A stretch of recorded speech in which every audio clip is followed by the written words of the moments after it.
शियाना बस्ती के रहायशी मोहम्मद जहांगीर बल्द मोहम्मद अकबर के घर पर पुलिस की गुंडागर्दी और उनके घर पर बाहसर अफराद के कहने पर कब्जा करवाया गया।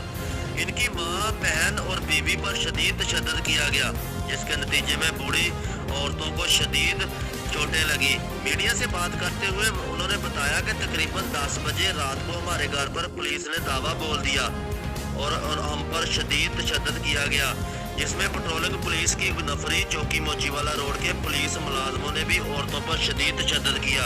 नसीम बीबी रोजा अकबर के कानों से सोने की बालियां और कोका और सोने का लॉकेट और 50,000 रुपये लेकर फरार हो गए। घर का सामान सारा बाहर फेंक दिया गया।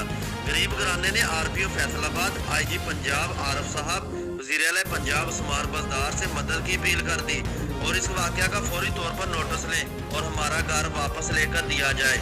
गरीब घराने ने पुलिस वाले होंडा CD 70 TS के 32 मोटरसाइकिल भी साथ ले गए। जहांगीर बल्द मोहम्मद अकबर को भी गवाह करके साथ ले गए, जिसका अभी तक कोई पता नहीं चल सका। हासिल के साथ मोहम्मद नासिर सदीक, एहसास न्यूज़।